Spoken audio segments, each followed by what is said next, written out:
culture is the base of everything. Mm. But one of the misnomers is that a leader can totally create culture, and that's false. I'm Dr. Joey Fawcett. Welcome back to the Work Positive Podcast, where we coach you to grow people and profits. You know, in just about every organization I've ever worked for or with, there's this continuing conversation running in the background, kind of like a soundtrack that goes back and forth, back and forth, back and forth, bouncing between two poles. We must focus on the task at hand, the business, the work. But what about the people? Work must be about the people. As with so many matters in life and work, the truth lies somewhere in between. The work must happen. Profits must grow for the company to sustain itself. People must do the work. People must grow for the company to sustain itself. What happens so often in our work cultures is that we get off center and we lean more in one direction than another. And we have this either or mindset. It's profits. No, it's people. The struggle's real, right? And it spills over into either side. Profits suffer, people lack fulfillment. Well, there is a way to successfully harmonize the two, and my guest today is here to coach us to understand the hows of doing just that. His human-centered program empowers teams and leaders to overcome and succeed together. So lean in, listen up, and let's learn how to grow people and profits on this episode of the Work Positive Podcast. Work Positive Nation, it is time to get human-centered. Glenn Akromoff is in the house. Work Positive Nation, help me welcome Glenn Akromoff. Glenn, welcome to the Work Positive Podcast, my friend. Thank you very much. Glad to be here. I am absolutely delighted to have you on. So every superhero has their origin story, and you're a superhero of human-centered teams. How did you discover the beauty and the brilliance of human-centered teams? Well, I think it starts with my parents. They were both community leaders, and my dad was a police officer, and he was a really good one, and it was because he focused on the human side. And my mom was a different kind of leader. I would say a little bit of an activist, but she also focused on the human side. And then my real story is that I worked in maintenance years ago, and I worked on a team that was pretty toxic.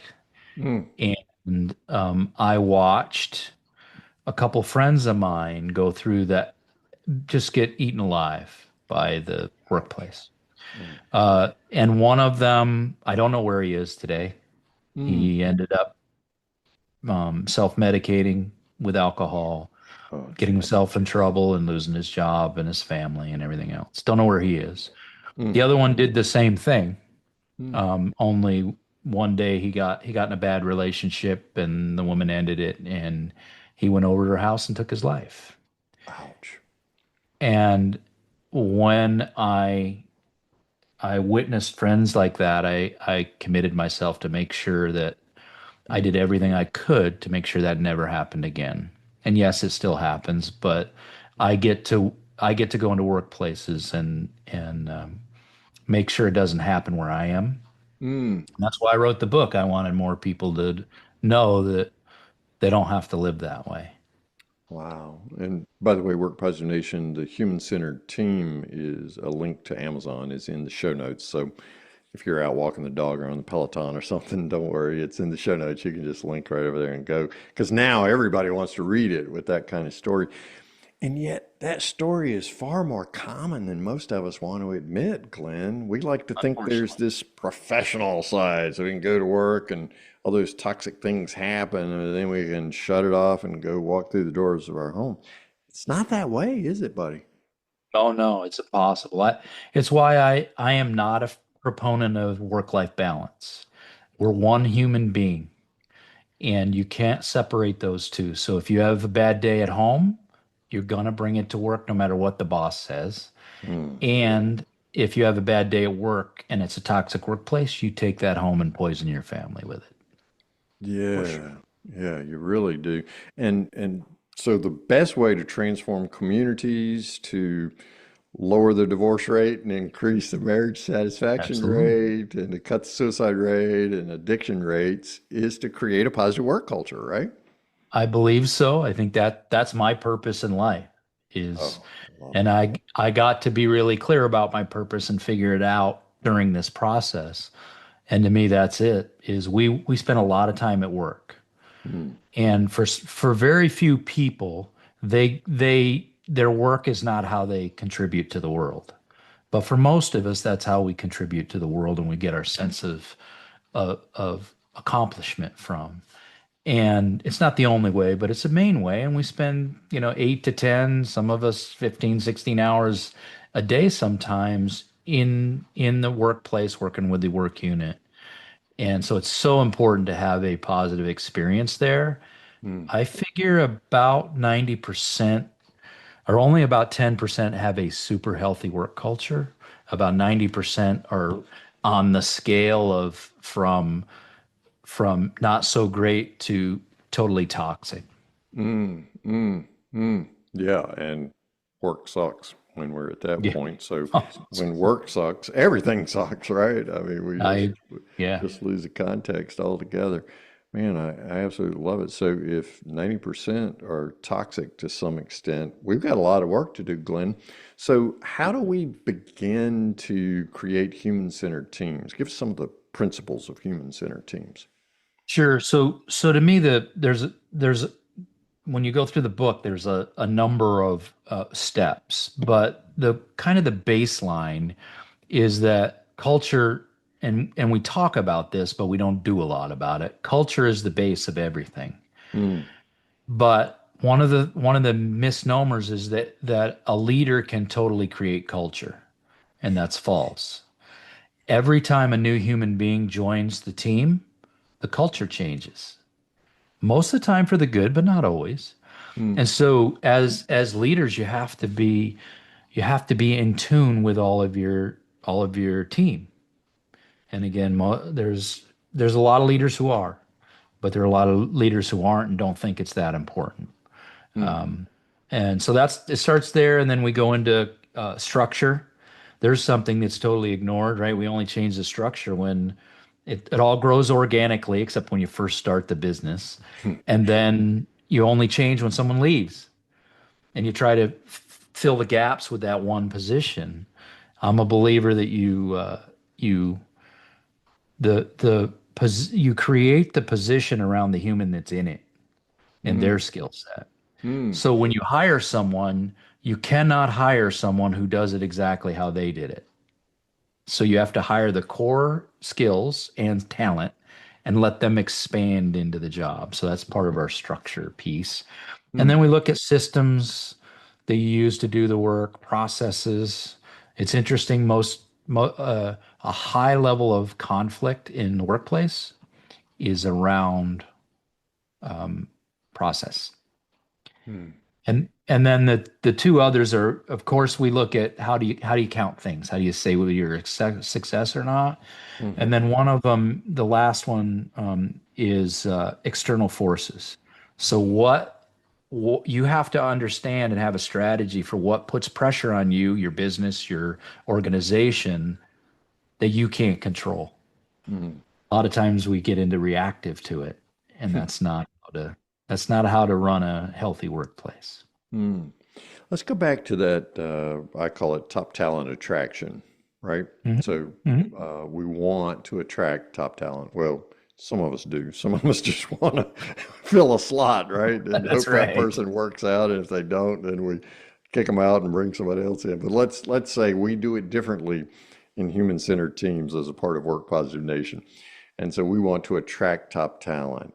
Recognizing that the person who vacated this seat, right, is different from the one that's going to come in and take it now. How do we, what do we say in a conversation to attract top talent and to see to it that the culture is going to change, but changes for the better? Right. I think that conversation is individual, right? Okay. Because the individuals are all different. So what you need to do, even in an interview, is like we're doing here. We listen and we respond. when you're in an interview and they ask certain questions, or you need to be able, as the hiring person right there, to be able to show I listen to you and you're going to be valued here for who Mm, you are, mm. not for what we want from you. And Ooh, I think say that again for the people on the back row. that you That's highly instructive. yeah, you need we're going to value you for who you are, not what we want from you. And that's the conversation, isn't it, Glenn? That Mhm. that seems to ping back and forth. And I talked about this in the introduction. The task orientation, we've got to focus on the business and profits and and then on the flip side of that, oh, it's all about the people, and somewhere, and that's why I love your title, human-centered team. Somewhere there is a harmonization, a harmonizing of these two forces. So speak into that conversation between these two sides of the business. Sure, I think that's the sense of accomplishment is really the center of that, right? Is that Mm, we as human beings want to know we matter and what we do matters. mm, The dollar doesn't matter in the big picture, right? When you're as a business, your products and all the things that you do, but in the end, every business serves other humans mm, in some way. And since they do, then that is where we get our sense of accomplishment. And when you talk to people in whatever level, whatever they're doing, that's what they want to know. Hey, I made a difference in somebody's life today. The fact that I'm on the planet means something. mm, And so when you focus on that, and I think it's a leader's responsibility, if a person doesn't, one of your employees doesn't know their purpose in life, it's your responsibility to help them find it. And when you go down that road, now all of a sudden you not only say that you care about them, you show that and they feel it. mm, And that's how you get loyalty, that's how you get performance. mm. Wow. That's a mic drop moment there. Thanks, Glenn. Sure. With that definition of purpose comes the fulfillment, the satisfaction, and then comes peak performance Yes. because there's Absolutely. an alignment of that individual purpose and the company purpose, right? And Absolutely. then we'll run through walls for somebody that helps us find our purpose, won't we? Yeah, that's exactly it. I have done that myself, and I have had, you know, maybe thousands of team members that worked with me. That's the way I look at it as a leader, but they work with me and they would do that. What do you need from me? Mm. Because you've done this, you've helped me find my way. And they find their way, right? Let's be really clear. I didn't do that. They That's did. right. But you provided the context, the environment, the encouragement for them Yep. to find their way. Now, you said something really interesting there. Thousands of people have done that. So you've obviously been in leadership positions. Tell us Mhm. about how you led a significant number of people to find their way. Because most of us are so overworked today. I mean, we're already spending 70% of our waking hours at work, right? And Right. and we're just somebody's listening to this as a small business owner, an HR leader, and they're thinking, oh, come on, guys. I don't need one more thing to do, that's going to pile up behind me. Tell us how you did it, Glenn. So I think it always starts with creating that relationship, Okay. right? Um, but also knowing, we talk a lot about in society about how our number one resource is our humans. Okay. Only we don't live it. There's a huge disconnect, isn't there, There Glenn? is. And Mm, so and when you get to an organization that's unhealthy, they talk about, well, I'm replaceable. Well, you're not. Can I put another human being in your spot? Yes, I can. Can mm, I can I have that same skill set that you have? No, it's like your fingerprint. mm, So as leaders, and I get as a small business, I'm a small business owner too, is that you have to look at it as part of your job, not addition to it. That's where it starts. so it's a change in mental mindset then to Yeah. embrace this and see it as a part of what I do. Okay. Absolutely. And then when you do that and when you truly care, and I tell leaders as I'm training them all the time is you don't have to like your people every day, but you have to love them. And when you have that mindset, Hmm. um, sometime it becomes easier to do that. You focus on it. I mean, there's a lot of talk about family negatively and positively as a workplace, right? Yeah. And that's not what I'm talking about. I'm talking Uh, about on a human, basic human level. And so mhm. when you do that, you have the automatic, and you look at it that way, you have that automatic buy-in. I care about this person. I want to make sure they're good. So Mm. then when something goes wrong with them, right? They're not performing or they made a mistake or whatever, you don't immediately get mad at them. You ask yourself, what's going on? And then you ask them, hey, what's going on? This is not what you normally do. And you're Mm. curious about the answer. You don't just ask, you're curious about the answer, and then you know what to do when you get the answer. Mm. And that is where leaders really get sideways, is because if they hear an answer because they haven't connected and they don't know what to do, we default to dismissal or you know, recycle and get rid of them. Yeah, or just avoidance of it altogether, which means it That's only true. gets worse as you go It along. does. Dr. Joey here with a question. What if the key to growing your work culture hides in plain sight? Take the free Work Positive Culture Assessment to discover it. Get insights in less than 4 minutes that transform your culture so you grow people and profits. Just answer 13 simple questions and discover your culture stage, your strengths, and get personalized next steps. Receive your free aha culture moment at workpositive.today. Go to workpositive.today right now. Yep. Glenna Kromoff is my guest on this episode of the Work Positive podcast. Down in the show notes, you'll find a link to his book on Amazon, and the name of the book is The Human Centered Team. So when you get a chance, go there and check that out. Glenn, you've just described what I think is a key critical process for retention of top talent on teams. Absolutely. Absolutely. 100%. And when I go into be an interim leader, which is I do it as a consultant, but I do it as an interim leader too. But when I go in the first 6 weeks, I work hard to earn their trust and their Mm. respect. And I am clear about that from the beginning. Once I get past that 6 weeks, I usually don't have anybody leave. And again, that's not about me. That's about them feeling like they're valued and knowing they can make a difference. Mm. Mm. And how do you communicate that to them, Glenn? Because that's a big statement after 6 weeks. I mean, that's a relatively short period of time. You've earned their It trust. it is. I mean, what I tell them when I enter the workplace, and a lot of times that's with a manager or their leader being dismissed and problems in the workplace. So Mm-hmm. I walk in and I talk about three things. One, first I talk about them. And I say, listen, I know losing a leader or losing someone is very difficult for everybody, even if you didn't like them. There's a mourning process, and that's individual. So go through it. I'm Mm. giving you full permission to go through those emotions, whatever that means for you. And I'm not going to push you on that. Mm. So that's the first thing, right? I now have engaged with them and say, I care about you. And then I tell them a little bit about me, and I encourage them to go look me up on Google and whatever you want to do.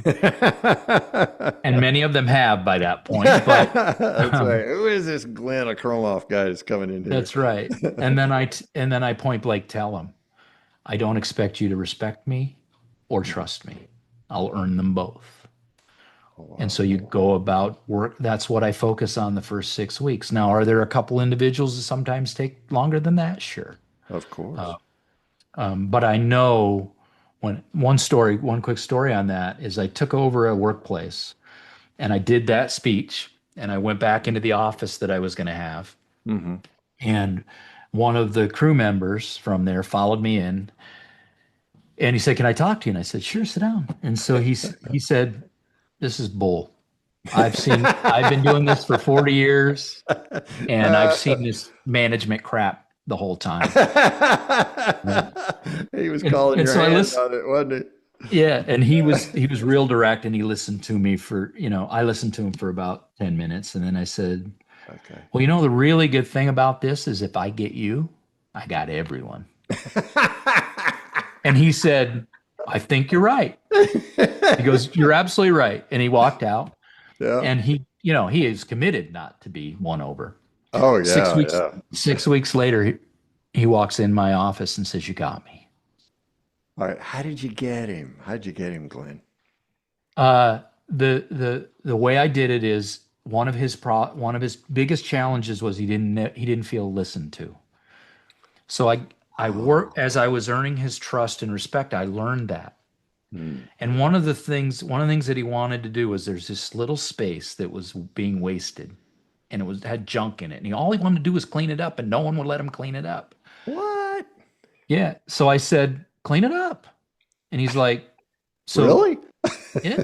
And he's like, he didn't believe me. He's like, "Okay." He come he comes back a week later and he says, "Hey, that really still bothers me." And I said, "I told you to clean it up. Do whatever you want to it." He didn't believe you, that he He thought you were didn't. just placating him. Okay. Yeah. And then he went out and did it.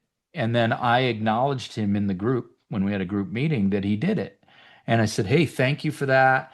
That's been that messy I hear for 10 years and you cleaned it up and we really appreciate it." Uh-huh. And so he knew that what I said I would do, I did. So I proved that I would deliver. Wow. And I let him set the tone of what it was. He was somewhat responsible for that area, only no one would let him clean it out. Oh, And wow. So he so, was responsible for the area, but didn't feel like he had the authority to do what needed to yep, be done to keep that area in yep. a ship-shape way. So you gave him that authority. And then he did it everywhere else. Wow. He was a true believer after that. He was. And then he started going, "Hey, I want to fix this." "All right, Uh-huh. what are you going to do?" And he would tell me, and I'd go, "How much, do you need some funds or whatever?" "No, I can do it with what we got." "Awesome, go do it." And his performance went up, his attitude. And here's another thing that a lot of people don't realize. He wasn't an attend he was well, he's somewhat of an attendance problem. He had plenty of leave and he took a lot of sick leave. I had almost none once I got him. Wow. So he He came went to from work with me. disengaged, part of that 85% Yeah, that Gallup always tells us about, that's to right. fully engaged, peak performer, run through a wall for you. Absolutely. All because you listened, Hmm. discovered what he was interested in, and gave him permission to live into his purpose. That's it. That's amazing. Of course, we simplify that, and somebody's listening and they're going, "Yeah, Dr. Joey, but it ain't that easy where I work."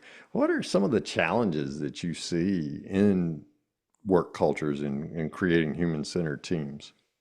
Um, there's a number of them, but I think it starts with we have spent the last at least 25 years trying to get emotions out of the workplace. Mm. We're emotional beings. And so you're not going to do that. So stop trying.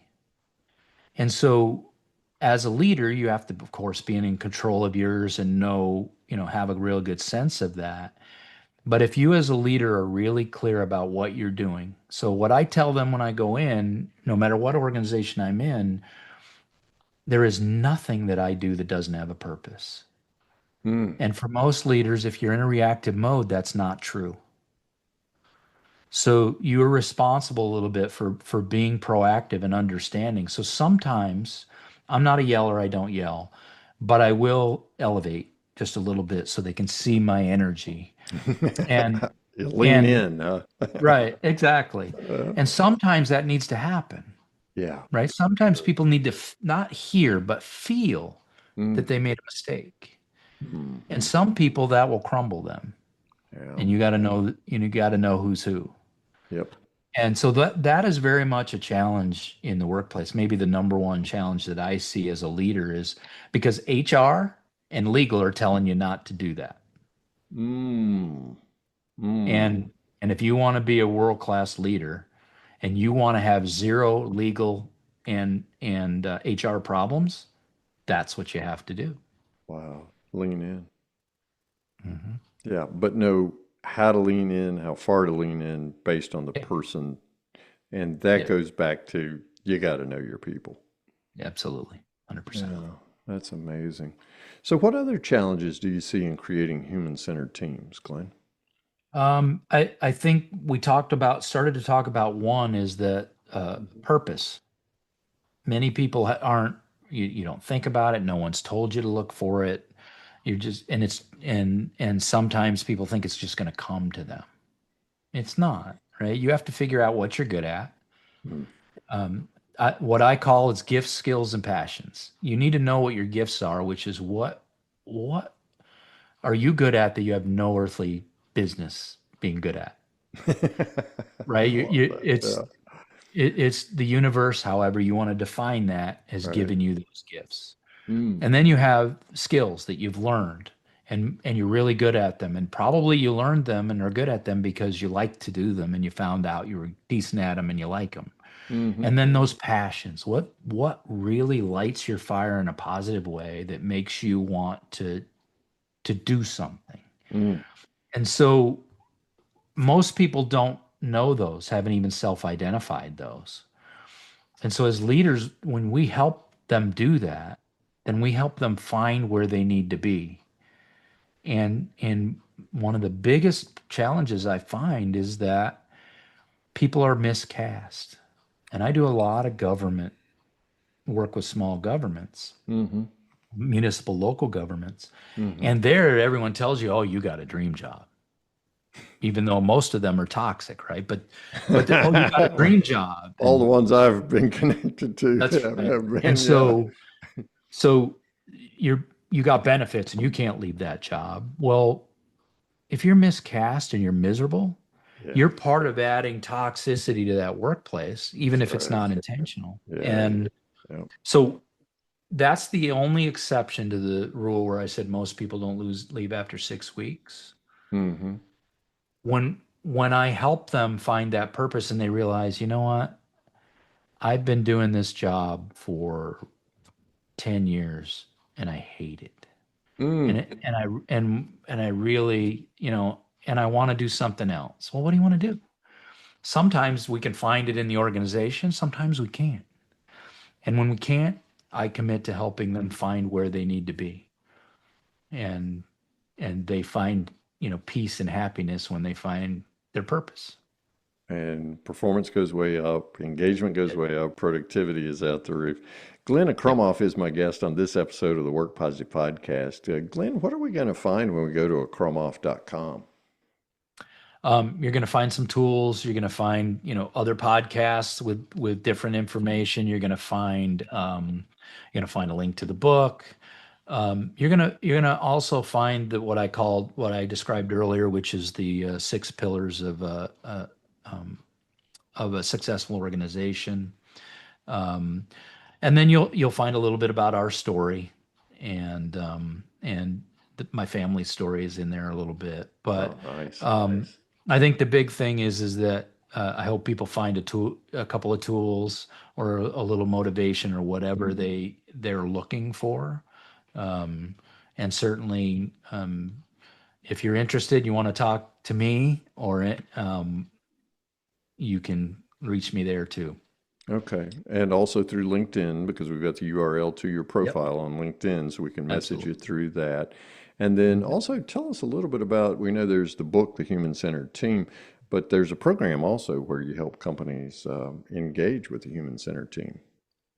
Right. And that's you find all that information on the website and LinkedIn and everything. But yeah, the program was built before the book was written. So it's written Great. about it. And so there's the 6 pillars, and then there's 8 keys to winning workplace. And that's the book, that's the main chapters of the book. Okay. And that's really what we teach and what we put in place. And the goal is to teach you how to do it Mm. and get out Mm. and make it sustainable so I never come back. Not a Uh, great business model, by the way, but well, I love it because it doesn't create a codependent relationship between the coach or the consultant and the company. yeah, You truly are teaching people how to fish. I that's love that. exactly right. So, Yeah. Glenn Akromoff, tell us something that Work Positive Nation always wants to know from my guests. What's one thing Work Positive Nation can do starting today to create a positive work culture that encourages and develops human-centered teams? What I would say is that if you want to make some changes, if you know that your workplace needs to change, and most of them do, that tomorrow you start setting up meetings with your team. Call them whatever you want, but listen. Don't talk, listen, write down the notes. And when you do that, after you meet with all of them, and I know some of them are out there saying, well, I got 110 people. I've met with 110 people. You can do it. You do two things there. You tell them that you care, and you will see themes from your notes. And what I encourage you to do is pick one of those themes and act. That's great. Just pick one thing and go do it. But it's based on that listening, Yeah. which is the key to discovering how to create human-centered teams. I love Absolutely. it. Glenn Akromoff, thank you so much.